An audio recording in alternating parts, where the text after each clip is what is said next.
পাকিস্তানে ইরান যুক্তরাষ্ট্র বৈঠক নিয়ে অনিশ্চয়তায় অনেকটা দিশেহারা মার্কিন প্রেসিডেন্ট ডোনাল্ড ট্রাম্প দিচ্ছেন একের পর এক হুঁশিয়ারি আর হুঙ্কার। আর ট্রাম্পের বোমা ফেলার হুমকির জবাবে নতুন কৌশলের কথা জানিয়েছে ইরান। বিশ্লেষকরা বলছেন এই কৌশল হতে পারে নতুন অস্ত্র, আক্রমণাত্মক কৌশল, অর্থনৈতিক যুদ্ধ সৃষ্টি কিংবা যুদ্ধ প্রলম্বিত করা। আলোচনায় ইরানকে ফেরাতে মার্কিন প্রশাসনের মাথা ঠান্ডা রাখা ছাড়া উপায় নেই ও বলছেন তারা। বিস্তারিত আফসানা নীলের রিপোর্টে।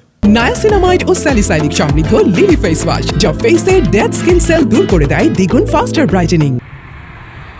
ইরান যুক্তরাষ্ট্র মধ্যকার দ্বিতীয় দফা শান্তি আলোচনার ভবিষ্যৎ এখনও অনিশ্চয়তায়। তেহরান বলেই রেখেছে তারা আলোচনায় অংশ নাও নিতে পারে, যদিও প্রস্তুত ওয়াশিংটন। বুধবার শেষ হওয়ার কথা যুদ্ধবিরতি।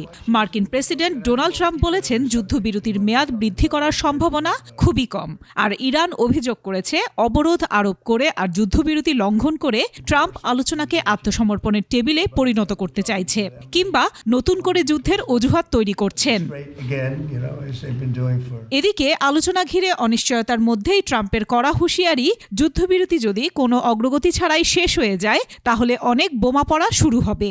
জবাবে ইরানের পার্লামেন্ট স্পিকার মোহাম্মদ বাঘের কালিফা সামাজিক যোগাযোগ মাধ্যম এক্সে জানিয়েছেন এবার যুদ্ধক্ষেত্রে নতুন কৌশল দেখানোর প্রস্তুতি নিয়েছে ইরান। তবে কি সেই কৌশল তা জানায়নি তেহরান। বিশ্লেষকরা বলছেন তা হতে পারে নতুন অস্ত্র, আক্রমণাত্মক কৌশল, অর্থনৈতিক যুদ্ধ সৃষ্টি কিংবা যুদ্ধ প্রলম্বিত করা।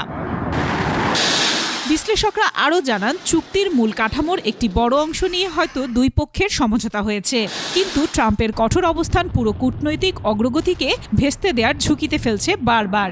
পাকিস্তানের মধ্যস্থতাকারীরাও ওয়াশিংটনকে বলেছে প্রকাশ্যে কঠোর বা উস্কানিমূলক বক্তব্য আলোচনার প্রক্রিয়াকে ব্যাহত করতে পারে। আফসানা নীলা, ডেস্ক রিপোর্ট, 21 টেলিভিশন।